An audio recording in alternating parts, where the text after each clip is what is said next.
स्वागत है, अभिनंदन है। आज है रविवार। आप जानते हैं, आज शाम 6 बजे हमारा कार्यक्रम होता है सप्ताह का व्यक्तित्व। इस कार्यक्रम के अंदर हम किसी ऐसे व्यक्तित्व से परिचित कराते हैं, जो समाज के लिए मसाल का काम करता है। उसका पूरा जीवन संघर्षों में बीता रहता है। उसके जीवन मूल्य, उसका जीवन दर्शन ऐसा हो जिससे समाज को उससे प्रेरणा मिले। तो ऐसी हालत में आज हमारे बीच है लखनऊ की या ये मानवाधिकार पर काम करने वाली नारी आंदोलनों की प्रखर आवाज, उद्भट आवाज रूपरेखा वर्मा जी। आप लखनऊ विश्वविद्यालय में आप कुलपति रह चुकी हैं, लेकिन आपका जीवन आज की तारीख में भी संघर्षों का जीवन है। चाहे किसी को सरकार ऐसे अपराधों में फंसा दे जिस पर कि लोग उसको जमानत लेने से भी डरने लगे। प्रोफेसर रूपरेखा वर्मा पहली ऐसी महिला होती हैं जो खुद खोज करके कचहरी में पहुंचती हैं और अपने विपरीत स्वास्थ्य के बावजूद भी उसके साथ खड़ी रहती हैं। उनकी तबीयत खराब हो जाती है, लेकिन उसको निकाल के बाहर लाती है। ऐसे ही महिला अधिकारों के संदर्भ में और आज की तारीख में भी सड़कों पर एक पूर्व कुलपति पर्चे बांटे, लिफलेट बांटे। अगर आपको देखना हो तो आप लखनऊ की सड़कों पर आप चलिए या जहां कहीं दिन का कार्यक्रम लगता है आप वहां देखिए। तो ऐसे में आज हम रूपरेखा वर्मा जी, आपका बहुत बहुत हार्दिक स्वागत है, अभिनंदन है हमारे बहुजन संवाद की पहला। अमूमन ऐसा होता है कि हम अपने साथियों के साथ काम करते हैं, संघर्ष करते हैं, उनके साथ रहते हैं, उठते हैं, बैठते हैं, लेकिन उनके व्यक्तिगत जीवन में हम झांक कर देखने की कोशिश नहीं करते हैं या फिर हम देख नहीं पाते हैं। लेकिन जो कि बहुत जरूरी है, बहुत जरूरी है हम अपने साथी के बारे में जाने, हम उसके अंतर्मन के बारे में जाने, हम उसके सामाजिक परिवेश के बारे में जाने, हम उसके पारिवारिक परिवेश के बारे में जाने, क्योंकि ये जो परिवेश है यही उसकी बौद्धिकता, यही उसका विचार, यही उसका जीवन मूल्य निर्धारित करता है, निश्चित करता है। तो हम चाहेंगे रूपरेखा वर्मा जी, ये आपका प्रारंभिक आपका परिचय अपने बचपन के बारे में, आप कहाँ पैदा हुई, आपकी पारिवारिक पृष्ठभूमि क्या थी? देखिए, मुझे बताया जाता है कि मैं इटावा में पैदा हुई, यूपी का एक शहर, लेकिन मैंने वो शहर अभी तक कभी देखा नहीं है, क्योंकि मेरे पिता ट्रांसफरेबल सर्विस में थे, डॉक्टर थे सरकारी सर्विसेज में, और हम भाई बहन फर्क जगह में जहां भी वो ट्रांसफर होके गए वहां पैदा हुए हैं। तो इटावा मेरी बर्थ प्लेस बताया जाता है। और तो फिर जन्मतिथि कैसे तय हुई आपकी? जी, जन्मतिथि कैसे तय हुई आपकी? मेरी शिक्षा, डेट ऑफ बर्थ, जन्म तिथि मेरी 1943 में है। बिल्कुल सही दिन तो नहीं ठीक से पता है, लेकिन 11 जून हमारे सरकारी कागजों में लिखा हुआ है, 11 जून 1943। और मेरे पिता बताते थे कि अपनी याददाश्त से कि साल बहुत सही लिखा है, महीना एक आध इधर उधर हो सकता है, ऐसा वो बताते थे। जी जी, क्योंकि हमारे पिता चूंकि बहुत ज्यादा कर्मकांड में नहीं वहां होता था हमारे घर में, तो कुछ जन्मपत्री वगैरह उतनी संभाल के नहीं रखी जाती थी, लेकिन वो अपनी याददाश्त से बताते थे कि 1943 में तो सही बात है कि पैदा हुई थी मैं, और जन्मदिन 11 जून जो लिखाया गया है वो एक महीना इधर उधर हो सकता है। अमूमन हम देखते हैं कि हम लोग का परिवेश ये है कि जब बच्चा स्कूल में जाता है एडमिशन के लिए, तो आप मास्टर जी जो मरो वो अपना तारीख लिख देते हैं और उसी तारीख को हम लोग मान लिया करते हैं। ये हमारी संस्कृति है। तो हम आगे बढ़ते हैं। आपकी प्रारंभिक शिक्षा कहाँ हुई, और ये शुरुआती दिनों के आपके क्लासमेट हो, आपके शिक्षक हो, जिनकी स्मृतियों को आप याद करना चाहती हो? जी, मेरी प्रारंभिक शिक्षा मैनपुरी में हुई, क्योंकि वहां मेरे पिता ने घर बनवा लिया था, और बेसिक शिक्षा मेरी पूरी वहीं पर हुई।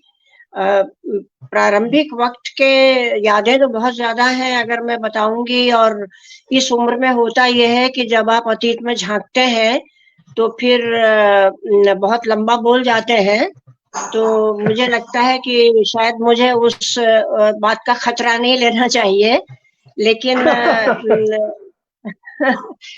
लेकिन मैं ये बस बताना चाहूंगी कि मैं किसी बहुत इलीट सिस्टम ऑफ एजुकेशन से निकली हुई नहीं हूँ। एक सामान्य जो गवर्नमेंट गर्ल्स सेंटर कॉलेज वहां पर था मैनपुरी में, मैं वहीं से पढ़ के निकली हूँ।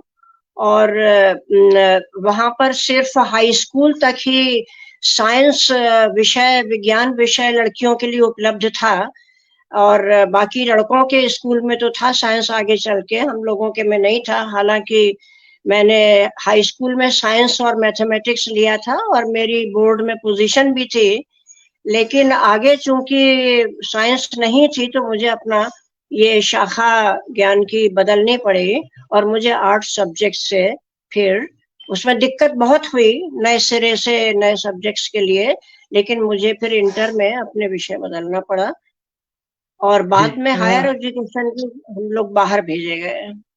जी जी। अच्छा, हम अक्सर हम लोग अक्सर देखते हैं कि बचपन में अपने अध्यापक हों या अपने क्लासमेट हों या अपनी सामाजिक स्थितियां परिस्थितियां जो हैं वही व्यक्तित्व के निर्माण में आगे चल करके काम करती हैं। तो ऐसा कोई टीचर हो आपका, ऐसी कोई प्रारंभिक पुस्तक हो जिसका आपके जीवन पर प्रभाव पड़ा हो और आगे आपके व्यक्तित्व निर्माण में मदद की हो? जी, अक्सर लोग पूछते हैं कि कोई घटना, कोई विशेष व्यक्ति, कोई विशेष किताब, तो ऐसा मुझे नहीं आता। शायद मेरा जीवन उस तरह का ड्रामेटिक नहीं रहा है कि किसी एक घटना ने हिला दिया हो या किसी एक व्यक्ति ने संपूर्ण प्रभाव डाल के आमूल चूल परिवर्तन कर दिया हो और जीवन में कुछ एक आशा भर दी हो। मुझे लगता है कि जैसे हर बच्चा तमाम सारे प्रभावों से बनता है और थोड़ा थोड़ा करके बनता रहता है, वो निर्मित होता रहता है, इसी तरह मैं भी निर्मित होती रही। कुछ घर से भी मिक्स्ड प्रभाव मिले, पारंपरिकता भी थी, लेकिन कुछ मामले में खुलापन था जो उस समय के समाज में कम देखने को मिलता था। जैसे लड़कियों को भी शिक्षा के लिए जोर देना और उनको आगे तक पढ़ाना, ये उस समय हमारी जनरेशन में और उतने छोटे शहर में बिल्कुल नहीं था। लेकिन हमारे माँ बाप, खासतौर से मेरी माँ, जो कि सिर्फ 5वां पास थी, खुद ज्यादा नहीं पढ़ पाई थी और गांव के बैकग्राउंड की थी, पर उनकी हमारे पिता से ज्यादा इच्छा उनकी थी कि उनके लड़के लड़कियां दोनों ही जितनी ऊंची शिक्षा पा सके पाए। तो हम लोगों को मुझे और मेरी बहन को इंटर के बाद लखनऊ में पढ़ने के लिए भेजा गया। हमारे एक भाई मेडिकल कर रहे थे, उनके संरक्षण में, और हॉस्टल में रह के हम लोगों ने बीए एमए किया। उस समय मैनपुरी से बाहर पढ़ने के लिए निकलने वाली लड़कियां हम लोग पहले थे। उससे पहले मैनपुरी से कोई लड़की बाहर पढ़ने, हॉस्टल में रह के पढ़ने नहीं निकली थी। लेकिन एक अच्छा प्रभाव ये हुआ कि जब वहां के लोगों ने ये देखा कि हम लोग, उनकी नजर में जो एक बिगड़ी लड़की होती है, लड़कियां बिगड़ जाती हैं बाहर जाके और ज्यादा पढ़ लिख के, ये जो कॉन्सेप्ट था ये टूटा। उन्होंने देखा कि कोई ऐसे बिगड़े हुए हम लोग नहीं लग रहे हैं, हम लोग बिल्कुल वैसे ही सीधे साधे हैं जैसे कि उन्होंने हाई स्कूल इंटर में देखा। तो मैनपुरी से काफी लड़कियां उसके बाद बाहर पढ़ने के लिए भेजी गई।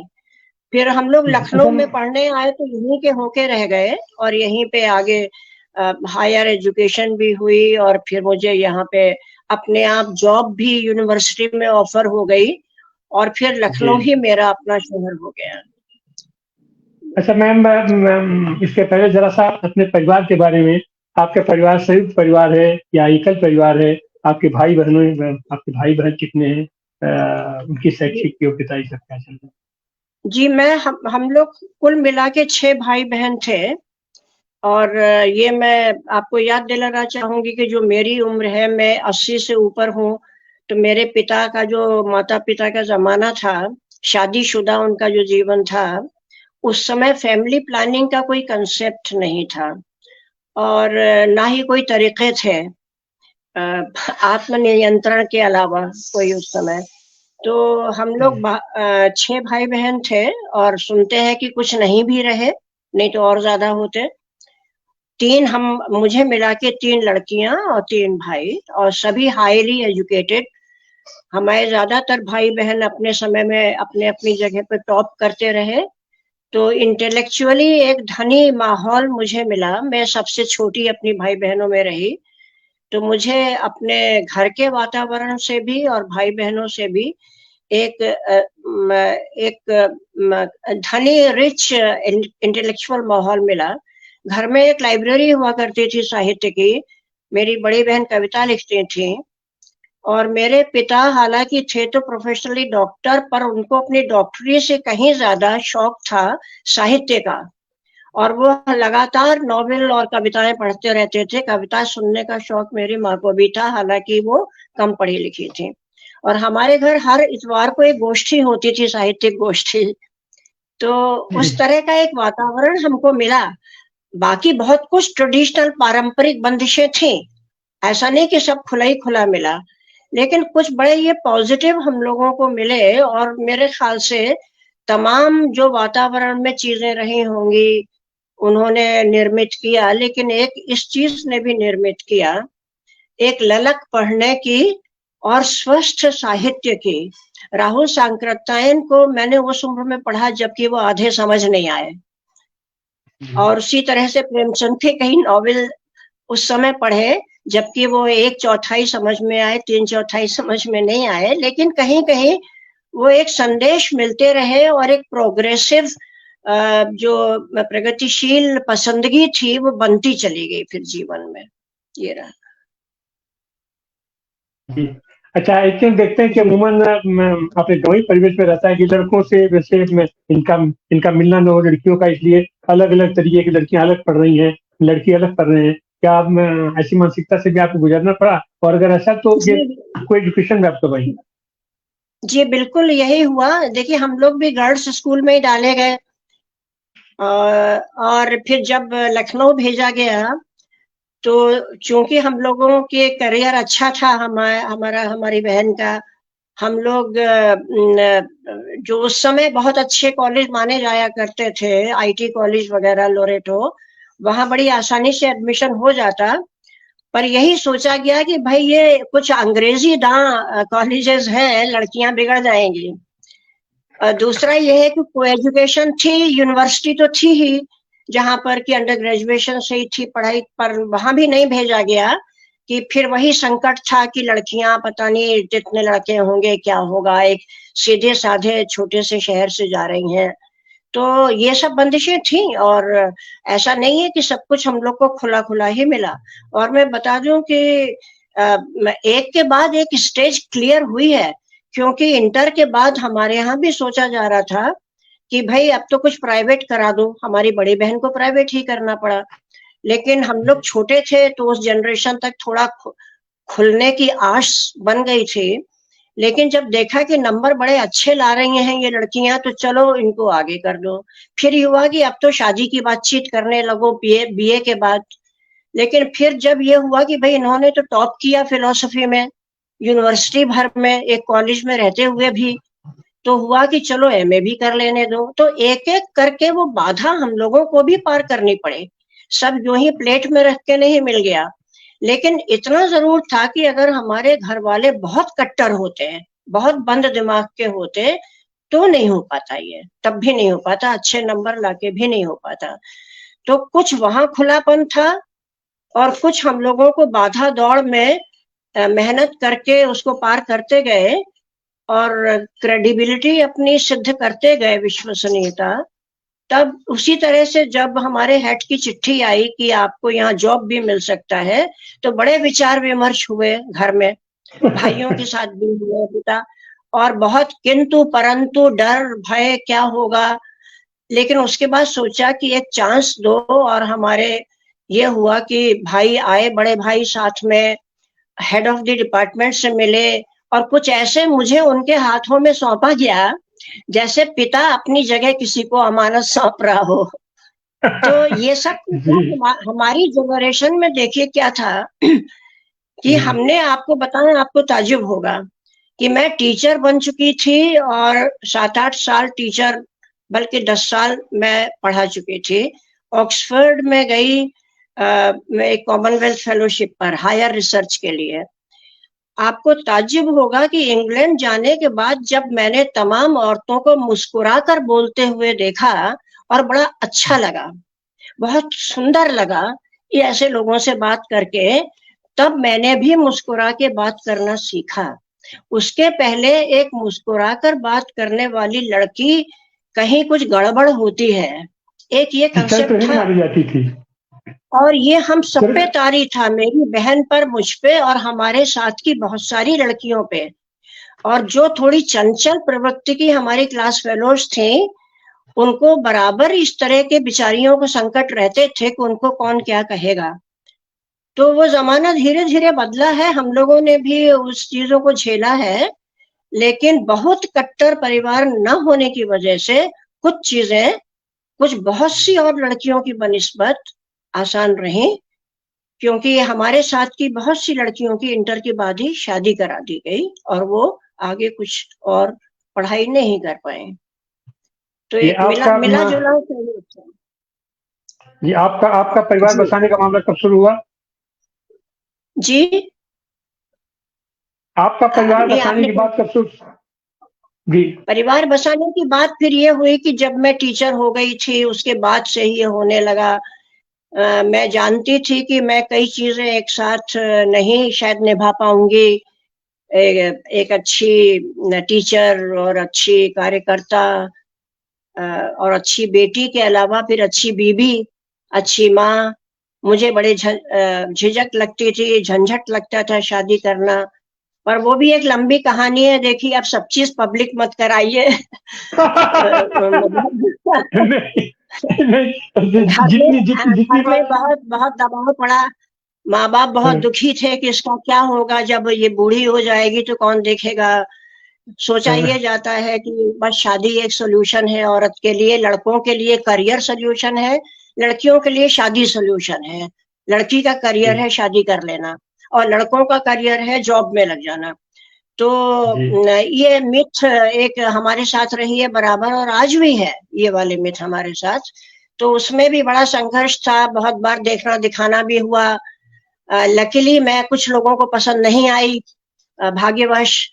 तो फिर आगे फिर हमने भी थोड़ा मैंने भी थोड़ा कड़ा रुख अपना लिया कि अब ये कुछ भी नहीं होगा, और फिर अल्टीमेटली परिवार को एडजस्ट करना पड़ा, स्वीकार करना पड़ा कि ये ऐसी ही ठीक है और अब जोर देना ठीक नहीं है। तो वो एक लंबी जद्दोजहद थी।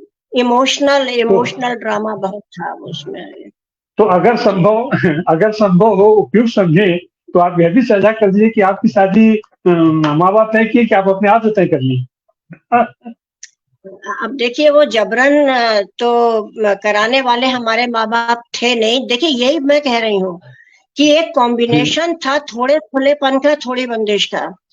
उनकी आकांक्षाएं ट्रेडिशनल थी, लेकिन वो इतने कट्टर और जालिम माँ बाप नहीं थे कि भले के नाम पर, ज्यादातर माँ बाप भले के लिए ही जबरदस्ती शादी करते हैं। उनका दिल में प्यार ही होता है, लेकिन उन्हें लगता है कि हम उसके भले के लिए कर रहे हैं। पर हमारे माँ बाप को फिर ये था कि उन्हें समझ आया कि भाई ज्यादती करना ठीक नहीं रहेगा। तो इस तरह के एक कदम आगे एक कदम पीछे वाला जो रहता है आमतौर पर, वो हुआ।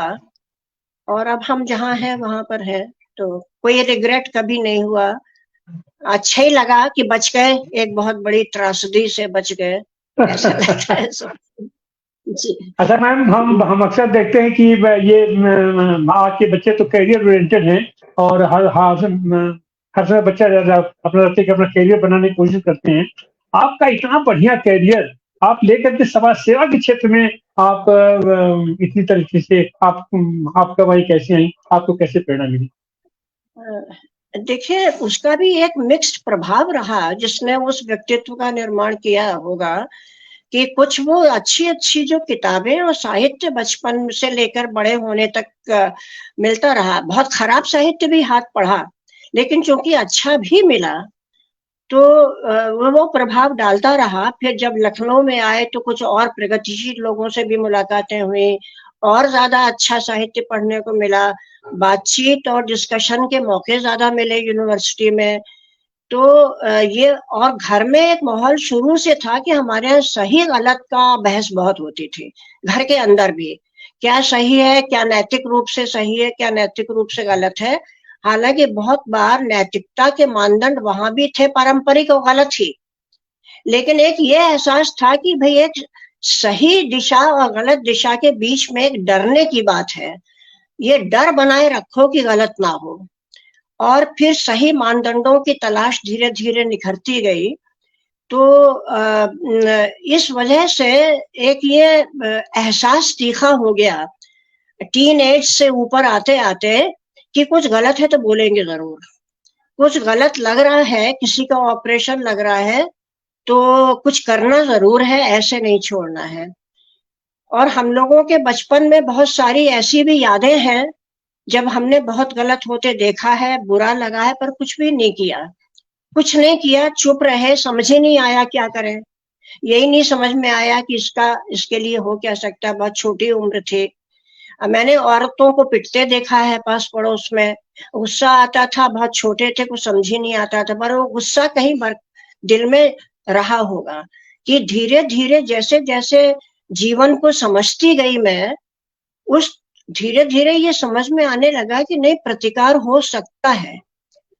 तो थोड़े से मतलब कि बीए एमए जब कर रहे थे उसी दौरान भी कुछ छोटी छोटी चीजों से हस्तक्षेप से बातें शुरू हुई। हॉस्टल में किसी के साथ कुछ गलत हुआ, महिला कॉलेज में मैं थी, एक लड़की को बिना बात बाहर जाने से मना किया गया, तो उस पर ही हम बोल दिए भरी सभा में प्रिंसिपल के खिलाफ। प्रिंसिपल ने बहुत डांटा, मेरी बड़ी बेइज्जती हुई और मैं बहुत रोई धोई उसके बाद। लेकिन ये था कि वो एक आदत थी, फिर धीरे धीरे वो निखरती गई, कभी ये नहीं लगा कि गलत किया। तो वो सब चीजें ग्रेजुअल हुई हैं, ऐसा नहीं कि कोई बड़ा रेडिकल शुरू से रहे हैं, कोई गॉड गिफ्टेड था, जिंदगी से सीखते रहे। कुछ रिग्रेट्स हुए कि क्यों नहीं बोले, तो उसके बाद अगली बार बोले। बहुत बार समझ नहीं आया क्या बोले, बाद में समझ आया कि ये बोल सकते थे। तो धीरे धीरे अपने को संभालते गए और फिर मौकों पे सही बोलना सीखा, और बहुत बार बहुत देर में सीखा, ऐसा भी नहीं है। जैसे मुझसे ही लोग बहुत ऊटपटांग सवाल पूछते थे, बहुत बार समझ में नहीं आया कि इसका जवाब कैसे दें, वो गलत सवाल है। जैसे कि काफी उम्र होने पे भी शादी क्यों नहीं की, मैं अटपटा के जवाब देती थी, भाई नहीं की ये वो, और ये समझ में नहीं आया कि भाई इसको क्या हक है ये पूछने का। बहुत देर में मैंने सीखा एक सीधा साधा लठमार जवाब देने का, it is none of your business. आपको कोई मतलब नहीं इस बात से कि मैंने क्यों नहीं की और कब की और क्यों नहीं हुई, हुई नहीं या की नहीं, ये भी तमाम सवाल हैं। तो ये है कि आपको लेकिन कोई हक नहीं है मेरी पर्सनल लाइफ में झांकने का। तो ये चीजें बहुत बार बहुत देर में सीखी, गलतियां कर करके सीखी, लेकिन ये एहसास एक बचपन में ही दिल में शायद बैठ चुका था कि गलत है, वो पीड़ा देता है, तकलीफ का एहसास देता है, एक अफसोस का एहसास देता है कि क्यों नहीं कुछ कर सके। वो धीरे धीरे बड़े होने पे मजबूत होता गया। और हॉस्टल में 2-3 बार ऐसे चीजों में बोल दिए, कुछ एक बार स्ट्राइक करा दिया महिला कॉलेज में, लोगों ने भूख हड़ताल कर दी, वहां खाना नहीं खाया, तभी प्रिंसिपल की डांट बहुत पड़ी थी। और फिर यूनिवर्सिटी में छोटी मोटी बातों पर, जैसे कि एक हमारा साइकोलॉजी फिलोसफी का उस समय कंबाइंड डिपार्टमेंट था, मैं जस्ट टीचर, ताजा टीचर बनी थी, तो उस समय के हेड ने कहा कि हम टीचर्स को चेक करना चाहिए, लड़के लड़कियां एक साथ सीढ़ी पे बैठे रहते हैं। तो मुझे लगा भाई इसमें हमें क्या करना है, बैठे रहते हैं, उनकी मर्जी। और हमने तो ना उनको हाथ पकड़े देखा, ना कंधे पे हाथ रखे देखा, रखे भी हो तो क्या। तो मैंने सारा स्टाफ, मुझसे ज्यादा बड़ी उम्र के टीचर्स थे, पुरुष और स्त्री टीचर्स, सबने हाँ हाँ की। मैंने कहा कि बिल्कुल नहीं, मैं तो नहीं करूंगी। मैं एकदम यंग टीचर थी, मैं 21 की थी सिर्फ उस समय। और मैंने एकदम पॉइंट ब्लैंक फिर बाद में सॉरी कहा कि आपसे मैं इस तरह बोली, लेकिन मैं नहीं समझती कोई गलत है और ये हम लोगों का काम नहीं है और हमने कुछ गलत होते भी नहीं देखा, इसलिए हम नहीं चेक करेंगे। तो इस तरह से वो आदतें फिर बढ़ती गई और एक तरह से फिर केसेस लेने लगे, अदालतें जाने लगे, ये सब धीरे धीरे काम बढ़ा हमारा ये। अच्छा मैम, आप जो सो इतने अच्छे कैरियर के साथ आप समाज में आई, तो कोई संगठन, कोई संस्था भी आप ज्वाइन की, या कैसे काम शुरू की? देखिए शुरू में तो सब इंडिविजुअल ही करते रहे और अभी नहीं बल्कि बहुत लेट काफी सीनियर भी अनुभवी हो गए थे। और 1980s में बाबरी मस्जिद को लेकर के नफरत की सुगबुगाहट शुरू हुई थी। उस समय बहुत खुलकर नहीं था, पर कहीं लोगों के टोन में और बात में वो एंटी मुस्लिम, एंटी माइनॉरिटी रुख समझ में आने लगा था। एक उसकी महक हमारे बातचीत के वातावरण में थी। तो उसी समय से मैंने पर्सनली कुछ पैम्फलेट निकाल के बांटना, कुछ घनी बस्तियों में लखनऊ की जाकर के लोगों से बातचीत करना, बहुत बार सड़कों पे खड़े होकर बात करते थे, बहुत बार कुछ मोहल्लों में, छोटे मोहल्लों में जाके। तो इंडिविजुअली मैंने पर्सनली ये शुरू किया था और यूनिवर्सिटी की ड्यूटीज करने के साथ ये काम शुरू किया था। उसमें मेरी बड़ी बदनामी की गई यूनिवर्सिटी के अंदर कि ये टीचर्स की गरिमा नहीं रखती हैं, पता नहीं कहाँ कहाँ खड़ी पाई जाती हैं, पता नहीं क्या क्या करती हैं, सड़क पे खड़े होके बांटती हैं कागज, और बहुत मेरी बदनामी की गई इस बात को लेके। पर मुझे मेरे उस एक समय के कुछ साल बाद एक वाइस चांसलर थे हमारे, शिक्षक समुदाय के ही थे, वीसी बन गए थे। उन्होंने तो अपने घर बुलाया, बल्कि अपने वाइस चांसलर लॉज बुलवाया मुझे, और बैठते ही बोले कि आजकल क्या बड़ा काम हो रहा है। मैं समझी तारीफ कर रहे हैं, तो मैंने बड़ा ऐसा खुश होते हुए कहा कि नहीं, कुछ ज्यादा काम नहीं कर रहे हैं। तो उसके बाद उन्होंने फटकारना शुरू किया गया, तो मेरी सारी खुशी गायब हो गई। उन्होंने मुझे एक तरह से डांटना शुरू किया कि ये क्या है बात, और आपको क्या मतलब है उस मस्जिद और मंदिर से, और आपको क्यों मंदिर से इतना परहेज है, वगैरह वगैरह। तो थोड़ी देर सुनने के बाद मैंने ये कहा कि देखिए, यूनिवर्सिटी ड्यूटीज में अगर मैंने कुछ कम किया हो तो आप बताइए, एक्शन लीजिए, बाकी हमें आपको कुछ एक्सप्लेन नहीं करना है। उस समय तक इतना रूखा जवाब देने की तमीज मुझे आ गई थी। तो मैंने इंडिविजुअली उस समय किया, फिर कुछ लोग मेरे साथ जुड़े, कोई संस्था का नाम दिए बिना हम लोग काम करते रहे। बहुत बाद में साझी दुनिया नाम अपनी संस्था को दिया हम लोगों ने, जो आज भी चल रही है, आज भी काम कर रही जी आराधना जी, आराधना जी अनम्यूट कर लीजिए। रूपरेखा जी, आपकी साझी दुनिया के साथ हम लोग जुड़ कैसे सकते हैं? आज अंतर्राष्ट्रीय महिला दिवस है और आप जैसी महिला हम लोगों के लिए आदर्श है, तो महिलाएं अगर जुड़ना चाहें तो कैसे जुड़ सकती हैं? ये एक एडमिशन, उसका मेंबरशिप फॉर्म है, उसको हम लोग भेज सकते हैं। लेकिन हमें दिक्कत ये होती है कि शहर के बाहर के लोग अगर मेंबर बनते हैं, तो चूंकि हम लोग का पूरा एक मेमोरेंडम है जो रजिस्टर्ड है अब, और हम लोग चूंकि रजिस्टर्ड संस्था, इसलिए सारे कानून के दायरे में आते हैं, तो हमारी मीटिंग्स का कोरम पूरा नहीं होता है, तो थोड़ी दिक्कत होती है बाहर वालों को जोड़ने पर। लेकिन हम लोग चूंकि अब डिजिटल टेक्नोलॉजी आ गई है, ये दिक्कत हमारी थी पहले, तो हम लोग बाहर वालों को नहीं जोड़ पाते थे, लेकिन अब डिजिटल टेक्नोलॉजी है तो हम अपने मीटिंग्स को जूम पे भी कर सकते हैं। तो आप चाहेंगे तो हम आपको आपका पता पूछ के वो फॉर्म भेज देंगे, और वो भरने के बाद आप मेंबर बन सकती हैं। बड़ा स्वागत है आपका, अगर आप जुड़ेंगे। जरूर आपके साथ जुड़ूंगी। ये बताइए कि आपके समय की और अभी की पीढ़ी में लड़कियों को आप किस दृष्टि से देखती हैं? कहाँ पाती हैं आप लड़कियों को? पहले आपके समय से और अभी के समय में कुछ परिवर्तन दिखाई देता है आपको? परिवर्तन, बहुत बड़ा परिवर्तन है। बहुत अच्छे परिवर्तन भी हैं और बुरे परिवर्तन भी हैं। पहले मैं थोड़ी सी जो कठिनाई ला रहे हैं लड़कियों के लिए, मैं उनकी बात करूं कि या चलिए पहले अच्छे परिवर्तन की बात करूं कि हम लोग के समय जो बंदिशें थी कि बोले कैसे, मुस्कुरा करके बोलने में बदनामी होगी, हंस करके किसी से बात कर रहे हैं तो लोग क्या सोचेंगे, आज वो सारी चीजें गायब है और बड़ी खुशी होती है, बड़ा अच्छा लगता है जब हम देखते हैं कि लड़कियां लड़कों के साथ पूरे कॉन्फिडेंस के साथ आंखों में आंखें मिला करके दोस्ती के साथ बात करती हैं। वास्तव में आदर्श संबंध तो यही है लड़के लड़की के बीच का, कोई हिचक ना हो, कोई शर्म ना हो। हिचक और शर्म है इसके मतलब कि कुछ दूसरे विचार दिमाग में है। हिचक और शर्म तभी होती है जबकि हम एक दूसरे को दो इंसानों, दो नागरिकों की तरह नहीं बल्कि कुछ और भी संभावनाएं देख रहे हैं। और जब हम दोस्त की तरह मिलते हैं तो मतलब ये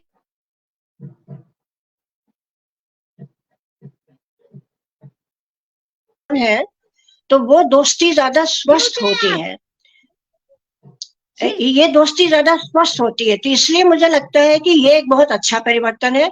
दूसरी चीज, आज की लड़कियां ज्यादा कॉन्फिडेंट हैं, आज की लड़कियां ज्यादा जुझारू हैं। बहुत सारी बाधाएं, बहुत सारे हमलों, बहुत सारी प्रताड़नाओं के बावजूद वो ये बात जिद्दम जिद्द आगे बढ़ रही हैं, पढ़ रही हैं, स्ट्रगल कर रही हैं। उनके साथ छेड़खानी होती है, उनके साथ बहुत सारे संकट खड़े हुए हैं जीवन में, लेकिन उसके बावजूद वो आगे बढ़ रही हैं, हर तरह के कोर्स करने की कोशिश। तो मुझे लगता है कि आज की लड़कियों को कुछ सहूलियतें भी ज्यादा हैं, उनके लिए बेहतर वातावरण है, लेकिन वो खुद भी जूझने की एक शिद्दत रखती हैं जो हम लोगों की जनरेशन में बहुत कम में थी। तो उनको बधाई भी है और मैं उनके लिए खुश भी हूँ कि उन्हें ज्यादा खुला वातावरण मिला है, उनके लिए अपॉर्चुनिटीज भी ज्यादा हैं। बहुत सारे अच्छे कानून जो हमारे समय में नहीं थे हमारे लिए, अब हैं। बहुत सारे अच्छे कानून उनके प्रोटेक्शन के लिए है, हालांकि उनका इम्प्लीमेंटेशन बहुत अच्छे से नहीं हो पा रहा है आज भी। लेकिन दिक्कतें देखिए ये है कि उनके लिए कंपटीशन बहुत बढ़ा है। पैट्रियार्की जो है, पितृसत्ता जो है, वो आगे बढ़ती है जब भी औरत, तो उस पे पलटवार जरूर करती है। तो उस पैट्रियार्की का पलटवार भी ज्यादा भयानक तरीके से हो रहा है। जिस तरह की छेड़खानियां पहले होती थी उससे ज्यादा विभत्स छेड़खानियां और बलात्कार के मामले आज हमारे सामने आ रहे हैं। शरीर के साथ जो वहशियत के मामले पहले साल 2 साल में एक आता था, तो आज हम हर दूसरे दिन देख रहे हैं। और इसीलिए आप देखिए कि औरतों पर जो हमलों का आंकड़ा है वो बढ़ा है बहुत ज्यादा। कुछ वातावरण के ही वजह से नहीं, बल्कि हमारे ख्याल से हमारी सरकार, हमारा प्रबंध इधर कुछ वर्षों से बहुत ढीला हुआ है और ये हमारी सारी बेटियों के लिए बहुत बड़ी चुनौती है आज। तो आज वातावरण बहुत फर्क है आराधना जी, बहुत सा बेहतरी हुई है लड़कियों के लिए, बहुत सी बेहतरी लड़कियों ने खुद अपने लिए जूझ के की है, लेकिन बहुत सारे ज्यादा बड़े संकट आज उनके सामने हैं कि उनके प्रति रिएक्शन आज ज्यादा है, कंपटीशन कहीं ज्यादा है उनके लिए, और दोहरे ही नहीं बल्कि तेहरे चौहरे काम का संकट आज उनके सामने है। तो स्थितियां बदली हैं, पर मुझे उम्मीद है कि ये लड़कियां ही, हमारी बेटियां ही बहुत सारे उन पुरुषों के साथ हैंड होल्डिंग करते हुए जो बराबरी में विश्वास करते हैं, आगे बेहतर समाज बनाएंगे। क्योंकि ऐसा नहीं है कि सारे मर्द और खिलाफ ही खड़े हुए हैं, बहुत सारे मर्द हैं। ये खुशी की बात है कि पहले अगर हमें मुट्ठी भर मर्द, केवल 100-200 मर्द मिलते थे जो बराबरी में विश्वास करते हैं, आज हजारों हैं हमारे साथ और ईमानदारी से बराबरी में विश्वास करते हैं। तो समाज को बदलने में ये जरूर है कि इस समय हम कुछ सालों से एक बड़े काले दौर से गुजर रहे हैं और औरतों पर वहशियत पहले से कई गुना बढ़ी है। ये बहुत चिंता की बात है और ये हमारी बेटियों के लिए जो पढ़ने और बढ़ने का जो संदेश दिया गया था वो बहुत खोखला साबित हो रहा है। जी, ग्रामीण जी क्षेत्र यार, में आज भी महिलाओं की हालत उतनी ही खराब है जितनी पहले के समय में थी। ग्रामीण क्षेत्र तक हमारी महिलाओं का ना तो कानून की पहुंच है और ना इतनी उनके पास हिम्मत हो पाती है। हम लोग ऐसे कैसे प्रयास करें कि हमारी ग्रामीण क्षेत्र की महिला भी बहुत हिम्मत के साथ आगे बढ़े? देखिए इसमें 2-3 बातें हैं। एक तो ये कि जो सोशल फील्ड में काम करने वाली संस्थाएं हैं उनको सुविधा और ज्यादा मिलने के बजाय पिछले 8-10 सालों से ज्यादातर सामाजिक संस्थाएं संकट में है और गंभीर संकट में है। उनके ऊपर निगहबानी हो रही है, उनके अकाउंट्स क्लोज कर दिए गए हैं, उनके धन के स्रोतों पर अंकुश लगा दिया गया है, उनमें से बहुतों के ऊपर बहुत सारी इंक्वायरीज बिठा दी गई हैं और बहुत सौ को जेल भेजा गया है। उन संस्थाओं को भी, उन जर्नलिस्ट को भी और उन इंडिविजुअल्स को भी जो कि कहीं बराबरी की बात कर रहे थे, और बराबरी की बात जो है वो केवल कहीं हवा में केवल स्त्री पुरुष के लिए नहीं हो सकती। अगर बराबरी का परचम उठाना है तो हमें हर तरह की बराबरी की बात करनी होगी। समाज में एक तरह की गैर बराबरी रहे, दूसरी तरह की ना हो, तो ये हो पाता नहीं है, क्योंकि एक तरह की गैर बराबरी दूसरी तरह की गैर बराबरी को जन्म देती है। तो एक तो नया संकट है जिसको ठीक करने की जरूरत है कि सोशल ऑर्गेनाइजेशंस का जो स्पेस वर्तमान सरकार ने संकुचित किया है, रोका है, और बल्कि उनको बाकायदा प्रताड़ित किया जा रहा है, वो फौरन खत्म हो। आसानी से खत्म होता नहीं दिखता है, एक तो ये बात है। दूसरा ये है कि ज्यादातर संस्थाओं ने भी क्या किया है कि आरामदेह जगहों पर, शहरों में तो संस्थाएं खोल ली पर अपनी पहुंच गांव तक नहीं की। हालांकि ऐसा नहीं कि सब ऐसा कर रहे हैं, मैं खुद ही बहुत सारी संस्थाओं को जानती हूँ जो कस्बों और गांवों में जा रहे हैं, लेकिन पर्याप्त नहीं है।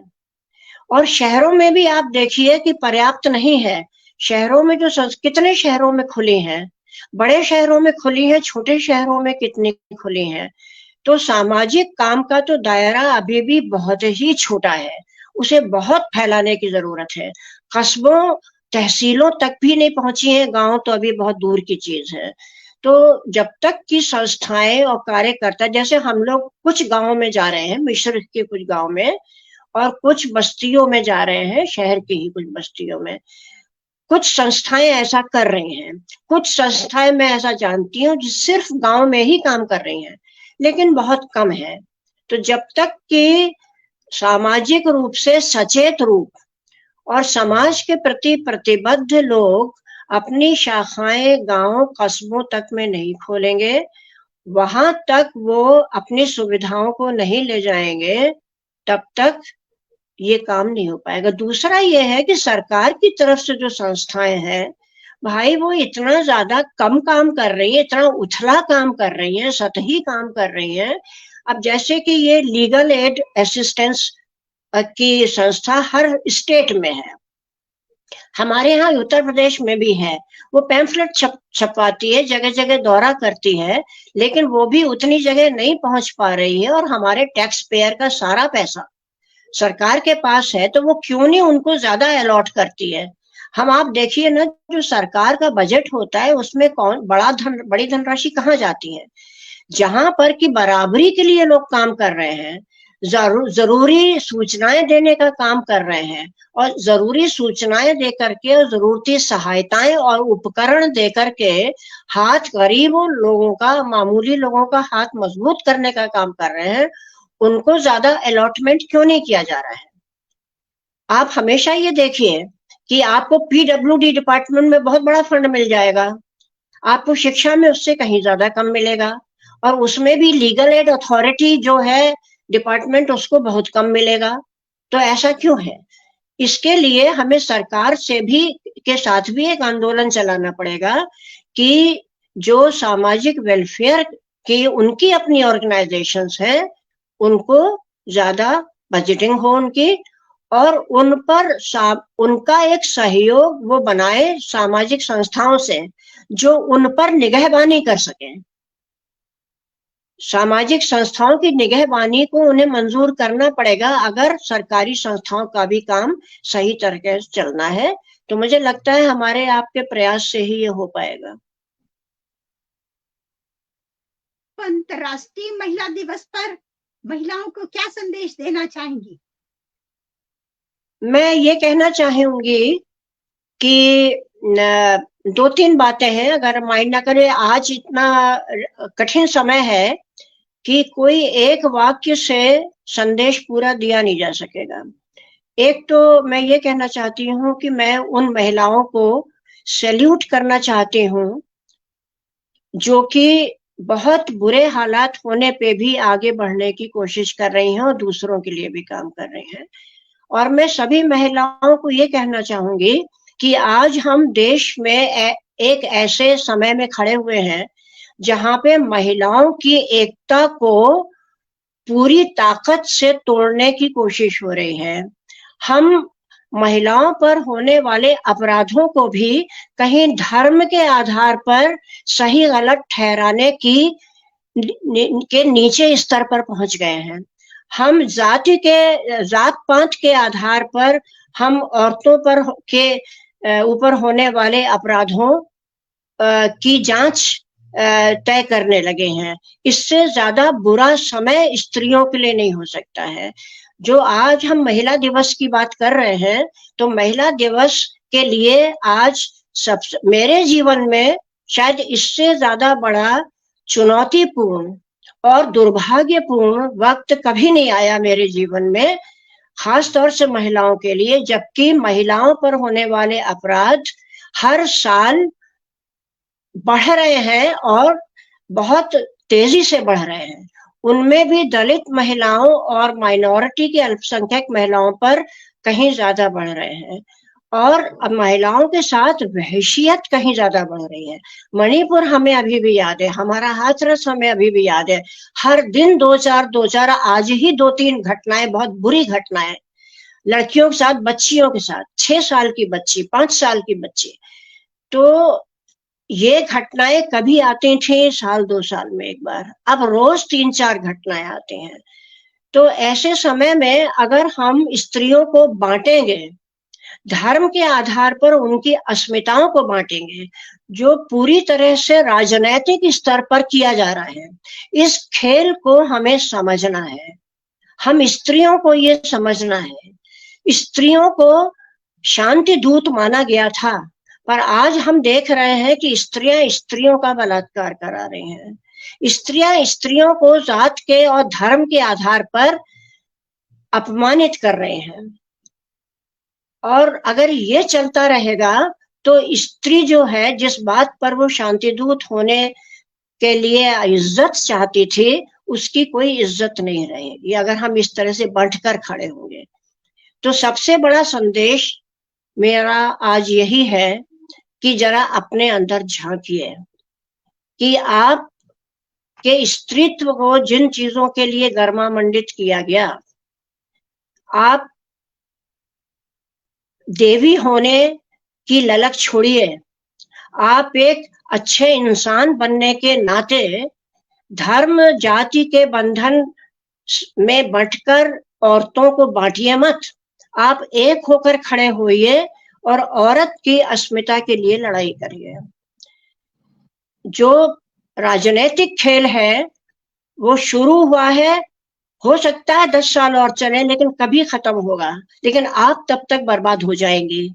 इसलिए स्त्रियों को मेरा संदेश ये कि मिलकर खड़ी हों, अपनी एकता बनाए रखें, धर्म जाति भाषा के आधार पर अपने को बांटने ना दें, और एक होकर देश को बढ़ाने के लिए, देश में शांति स्थापित करने का काम करें।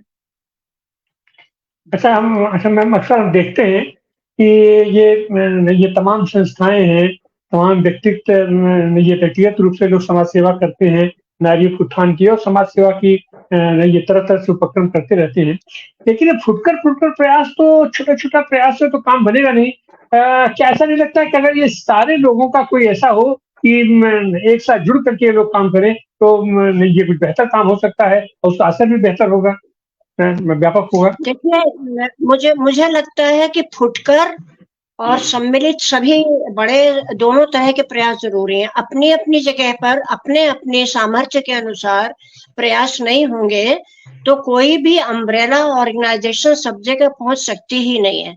फिर आप ये भी सोचिए कि बहुत बार अम्ब्रेला ऑर्गेनाइजेशन जब बहुत बड़ी ऑर्गेनाइजेशन बनती है तो उसमें पद और उसको कहना चाहिए उसका जो शासकीय काम होता है वही कहीं बहुत दुरूह हो जाता है और उसमें एक बंटवारा शुरू हो जाता है। तो मुझे लगता है कि एक नेटवर्क भी होने, और नेटवर्क है, ऐसा नहीं है कि नहीं है, नेटवर्क बहुत सारे हैं देश में काम कर रहे हैं और मुझे लगता है वो काफी हैं, अच्छा काम कर सकते हैं, प्रोवाइडेड हमें निजाम की तरफ से बाधा ना डाली जाए तो वो नेटवर्क काम कर रहे हैं। लेकिन आपकी बात से मैं सहमत हूँ कि ज्यादा और नेटवर्क्स की जरूरत है, जहां नहीं पहुंच पा रहे हैं वहां पहुंचने की जरूरत है। तो छोटी छोटी जगहों पर छोटी छोटी संस्थाएं हो, बहुत अच्छी बात है। बड़ी जगह पर थोड़ी बड़ी संस्थाएं हैं कि वो बड़ी जगह को कवर कर सकें, तो हमें छोटी मझोली बड़ी हर तरह की संस्थाओं और वैयक्तिक प्रयासों की जरूरत है। और हमें ऐसे तमाम पुरुषों और थर्ड जेंडर के साथ हाथ में हाथ मिला के काम करना पड़ेगा जो कि हमारी ही तरह से बराबरी में विश्वास करते हैं। तो इसमें केवल एक औरतों की ही संस्था बने, ये मुझे कभी भी आइडिया ठीक नहीं लगा। तमाम वो पुरुष और थर्ड जेंडर के लोग जो कि हर तरह की बराबरी चाहते हैं, तीनों जेंडर के बीच में बराबरी चाहते हैं और देश में एक मिलजुल के काम करने का माहौल और साझी संस्कृति को विकसित करने के लिए जो काम करना चाह रहे हैं, उनके जितने भी अम्ब्रेला ऑर्गेनाइजेशन बने अच्छा है और उनके अंतर्गत फिर छोटी ऑर्गेनाइजेशन की जरूरत रहेगी। अच्छा मैम, हम अक्सर देखते हैं कि ये समाज सेवा के क्षेत्र में 3 तरह का मुख्य रूप से लोगों को दिखाई पड़ता है। एक तो है कि सरकारी संस्थाएँ, ये सरकार की तरफ से फंड मुहैया कराया जाता है और उससे लोग करते हैं। और एक हो जाते है कि ये बाहर से लोग अपना फंड ला करके किसी तरीके से अपना मैनेज करके काम करते हैं। और एक है कुछ लोग हैं कि अपने व्यक्तिगत प्रयास से अपने ही आस-पास के लोगों से मदद दे करके और ये सब काम करते हैं। तो आप इसमें से ये किस विधा को आप बेहतर मानती हैं और उसको समाज के लिए ज़्यादा उपयोगी मानती हैं? देखिए, सभी विधाओं की अपनी उपयोगिता है। अगर सरकार के पास जो पैसा है वो कोई सरकार में बैठा इंसान अपनी जेब से तो दे नहीं रहा है। हमारा हक बनता है कि हम उनसे अपने ही टैक्स के दिए पैसे में से एक अंश निकलवाएं समाज की भलाई के लिए। जो वो नहीं कर पा रहे हैं वो हम करने को तैयार हैं।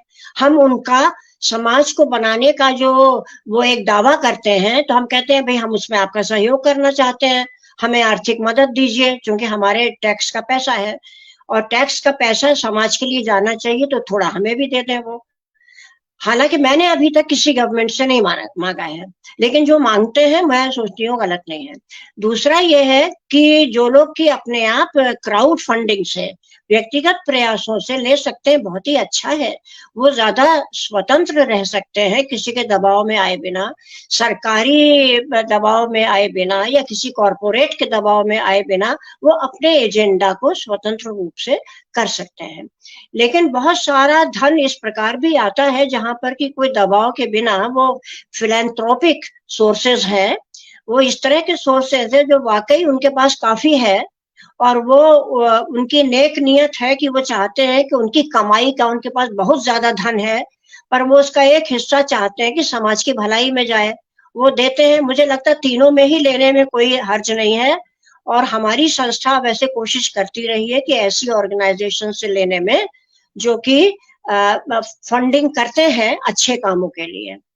लेकिन अब हो यही रहा है कि इन चीजों पर बंदिश लगाई जा रही है, लेने नहीं दिया जा रहे हैं, अकाउंट सीज किए जा रहे हैं, बंद किए जा रहे हैं। थोड़ा हम लोगों पर भी इस बात का प्रभाव, मतलब काफी हम लोगों पर भी ये बंदिश लगी है और हम लोग के पास अब कोई धन नहीं है, बिल्कुल नहीं है। हम लोग अपील कर रहे हैं अपने साथियों से कि भाई कुछ पैसा दो, लेकिन मांग मांग के इंडिविजुअली लेकर के आनंद जी बड़ा मुश्किल होता है वो, क्योंकि आप किसी एक जगह पे अगर आप एक केस लड़ते हैं तो आपका यानी कि एक एक पैरवी का 5,000 10,000 बहुत मामूली, आप एक मित्रवत वकील को भी रख लीजिए तो 5,000 6,000 तो एक एक पेशी में हो जाता है खर्च सिर्फ वकील के लिए। तो आप कैसे, आपके पास एक समय में 30-35 केस तो एक साथ रहते ही, जो कि कई साल चलते हैं, केस नए आते रहते हैं। तो आप सिर्फ केस की बात है, फिर हम कॉलोनीज में गांव में जाते हैं, वहां पर हम बहुत तरह के लाइवलीहुड प्रोग्राम चलाते हैं, उनके काम कराने के लिए कुछ पैसे खर्च होते हैं, किसी का राशन कार्ड बनवाना है, किसी की पासबुक नहीं बनी है वो कराना है, उनको कुछ योजना का लाभ दिलवाना है। तो पैसा अगर इस तरह मांग के आपके मित्र कब तक देंगे, कितनी बार देंगे, मुश्किल होता है। इसलिए मुझे लगता है कि सरकार की तरफ से उदारता होनी चाहिए, खुला दिल होना चाहिए। इतनी पैनी निगाह से अपराधियों की तरह हम लोगों को ट्रीट नहीं किया जाता। उनके कानून है, सारे कानून है, हमने बाहर से फंडिंग ली है, विदेशी करेंसी में ली है, उनके कानून है, आप जांच करा लीजिए, हमें प्रूफ दीजिए, हम सफाई देंगे, और गलत निकलते हैं आप बंद कर दीजिए हमारा। पर आपने कोई भी हमको उदाहरण नहीं दिया है हमारे वायलेशन का, और आपने बंद कर दिया, हमारा खाता सीज कर लिया। हम लोगों के केस में यही हुआ है कि हमें नहीं बताया गया कि कौन सा अपराध हमने किया, पर आरोप लगाया है कि हमने गलत काम किया। तो ये इस तरह से ये सोशल वर्क को देखिए, सोशल वर्क जब इंसान कई तरह के होते हैं, सिर्फ पैसा लेने के लिए होता है, हम उनको गिन नहीं रहे हैं सोशल वर्कर में, हम उन्हीं की बात कर रहे हैं जो दिल से एक मुद्दे पे काम कर रहे हैं। और ऐसे जब काम हो रहा है तो आपके पास हमेशा यार्ड स्टिक है, आप जांच सकते हैं कौन कितना काम किस तरह कर रहा है, वो अपने आप साबित भी हो जाता है। तो ऐसी हालत में आप सिद्ध कीजिए, और हम पर आपके पास कानून है, आप हमारे ऊपर मुकदमा चलाइए, हमें जेल भेजिए, कुछ भी करिए, लेकिन नहीं है तो आप हमें सहयोग करिए, क्योंकि हम वही कर रहे हैं जो कि सरकार का उद्देश्य है, देश की भलाई का। कॉन्स्टिट्यूशनल वैल्यूज है, वहां पे समानता मुख्य मूल्य, हमारे कॉन्स्टिट्यूशन की, हमारे संविधान की जो जान है वो समानता है, एक शब्द में कहना हो तो समानता है। तो हम जेंडर समानता के लिए काम कर रहे हैं, हम धार्मिक समानता समरसता की बात कर रहे हैं, तो आपको हमारा सहयोग करना चाहिए, और हम गलत करते हैं तो आप सिद्ध कीजिए। तो ये हमारा सबसे बड़ा कष्ट इस समय है वो इसी बात को लेकर के है कि सामाजिक काम का दायरा अब करीब करीब खत्म होता जा रहा है, संकुचित ही नहीं बल्कि वो एक जुर्म माना जाने लगा है। आप बोलती बंद की जा रही है हमारी, और ऐसा क्यों है? आप जब इसकी बात करेंगे तो आप जागरूकता लाएंगे, जागरूकता लाएंगे तो इंसान सवाल पूछेगा, वो पूछेगा कि बेटी पढ़ाओ बेटी बचाओ वाले में कितनी बेटियां बोलने पर जेल नहीं भेजी गई। कहा तो बेटी बचाओ बेटी पढ़ाओ, तो बच भी गई और फिर वो पढ़ गई तो सवाल पूछने लगी, अब सवाल पूछने लगी तो उसको जेल में डाल दिया। आप देखिए वो जो करीब 8-10 सालों से जो बच्चे पढ़े हुए हैं, विद्यार्थी पढ़े हुए हैं जेल में, कितनी लड़कियां भी हैं उसमें, सारी पढ़ी लिखी लड़कियां थी, बच गई थी, वो भ्रूण हत्या से बच गई, वो पैदा होने के बाद पढ़ी और बोलने लगी तो उनको जेल में डाल दिया गया। तो ये सवाल हमारे हैं सरकार से कि अच्छा मैम, एक चीज और है मैम, ये सरकार तो सरकार के खिलाफ अगर कोई बात जाती है, माने अगर आप उनकी चोरी में, अगर आप उनकी बदमाशियों में अगर आप सहभागी नहीं बनते तो सरकार आपको केस कर देती है। हम अक्सर ऐसा देखते हैं कि ये खास करके विजिट ब्लोर हुए या ऐसे कार्यकर्ता जो अपने वो संघर्ष करते हैं मानवाधिकारों के लिए, अपने अधिकारों के लिए, उनके ऊपर केस करके उनके ऊपर जेल में डाल दिया जाता है। और ऐसी हालत में जो छोटे छोटे इंडिविजुअल कार्यकर्ता हैं, वो कोई उनकी पहल करने के लिए लोग नहीं जा पाते हैं, उनकी जमानत करने वालों के लाले पड़ जाते हैं, जबकि उस विषय पर पर एक काम करने वाले ये तमाम संगठन ये मौजूद होते हैं, सक्रिय रूप से मौजूद होते हैं हमारे समाज में। तो इसके पीछे क्या कारण देखती है और इसका निराकरण कैसे हो सकता है? नहीं तो देखिए कुछ नहीं, अब क्या बताऊं मैं क्या हो सकता है, ये हो ही रहा है। बहुत से लोग एक जीवन में कितनों के लिए खड़े हो पाएंगे, है ना? और चंद लोग ही हर युग में, अब चाहे वो आज से कई हजार साल पहले का जमाना, अभी भी ये तो हमेशा ही है कि हिम्मत से खड़े होने वाले लोग तो हर युग में कम ही होते हैं। भाई सुकरात ने जहर पिया था, ऐसा थोड़ी है कि उनके सुकरात के समय में सच बोलने वाले और लोग नहीं रहे होंगे, लेकिन फिर राजा के सामने चुप्पी साध ली होगी। राजा के सामने भी तनकर सच बोलने वाला तो सुकरात ही एक था जिसे जहर पिलाया गया। तो उस तरह से कितने लोग निकलेंगे, नहीं हो पाता है। जब इस तरह से पकड़ा धकड़ी होती है, अंकुश लगते हैं, प्रताड़ित किया जाता है, तो बहुत से लोग चुप हो जाते हैं। और इसके लिए हर एक के लिए खड़ा होना बहुत मुश्किल है, दूर दराज के लोग हैं। और अगर कोई खड़ा भी होता है तो हम लोग को दूर तो ये भी नहीं पता चलता कि उनके साथ हुआ क्या उसके बाद। क्या पता लोग खड़े होते हों, इक्का दुक्का खड़े होते हों। एक पूरे माहौल की बात होती है, और एक ऐसा माहौल कि हम गवर्नमेंट से अपनी चिंताएं शेयर कर सकें। आखिर ये हमारी सरकार है, ये विदेश से आई हुई सरकार नहीं है ना, ये कॉलोनाइज तो नहीं किया गया है ना हमें। तो मकसद यही है, हमारी सरकार अगर है तो हमारी बात सुन ले। अगर हम उनके खिलाफ कोई इस तरह का लामबंदी करते हैं कि भाई कोई हम बम फोड़ते हैं, कोई हम हथियार इकट्ठा करते हैं, हम उनकी किसी विजिट पर उन पर हम लाठी भांजना चाहते हैं, तो वो हमें, उनका हक बनता है कि हमें वो अरेस्ट करें। लेकिन अगर हम सिर्फ ये कहने जाना चाहते हैं, उनको एक मांग पत्र देने जाना चाहते हैं, या हम एक आर्टिकल में, लेख में ये लिखते हैं कि ये वाला जो काम हो रहे हैं ये सही नहीं लगते हैं, ये विभाजक हैं, ये देश के लिए हानिकारक हैं, तो अगर ये हमारी सरकार नहीं सुनेगी तो अंग्रेजी सरकार और इनके में फर्क क्या रहा? हम तो अंग्रेजी सरकार में रह रहे हैं फिर। तो ये तो एक सामान्य सी मांग है हम लोगों की, लेकिन हमें पता है कि वो ऐसा हो नहीं रहा है, और इसीलिए दुश्वारियां हैं बोलने में। अब वो तो है, रहेंगी। जी मैं आपका बहुत बहुत आभार। वैसे एक जिज्ञासा रह गई इससे संबंधित कि अपने केरल से एक पत्रकार चला था यहाँ पर उत्तर प्रदेश में एक मुकदमा करने के लिए, और उसको गिरफ्तार कर लिया गया अपने बॉर्डर पर, और उसकी जमानत करने के लिए लोग यहाँ पर सब इतना आंदोलन हुआ, इतने सारे समर्थक निकल के आए, लेकिन उसकी जमानत अपना लेने के लिए कोई ये दिखाई नहीं पड़ रहा था। तो ऐसे समस्याओं के समाधान के लिए आप क्या व्यवस्था करना चाहेंगे? अब देखिए, इसके लिए तो कोई एक जनरल तो बन नहीं सकता है। इसके लिए तो लीगल एड से संबंधित जो संस्थाएं हैं, जो कुछ अधिवक्ताओं ने बनाई हैं, कुछ एक्टिविस्ट ने बनाई हैं, तो वो ज्यादा आसानी से जो कानूनी क्षेत्र में काम करते हैं वो इसके लिए कुछ कर सकते हैं। हम जैसे लोग तो कभी कभार जब पता चल जाए, कोई मदद मांगे तो खड़े हो जाएं, सारी जानकारियां भी नहीं रहती हैं। अब जैसे कप्पन का ही शायद आप रेफरेंस में ये बात कह रहे हैं, तो हमको नहीं पता था उसके बारे में कि उसको चाहिए। वो तो मुझे किसी ने केरल से फोन किया, मेरी एक दोस्त ने, उन्होंने कहा कि उसको कोई जमानतदार नहीं मिल रहा है।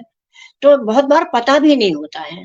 अगर पता हो तो हो सकता है कुछ और लोग भी सामने आए, ये भी एक फैक्टर है। और दूसरा ये है कि डर का माहौल जब रहता है तो लोग घबराते हैं। डर का माहौल, अगर एक सामान्य रूप में डर का माहौल बना लिया जाए कि आप कुछ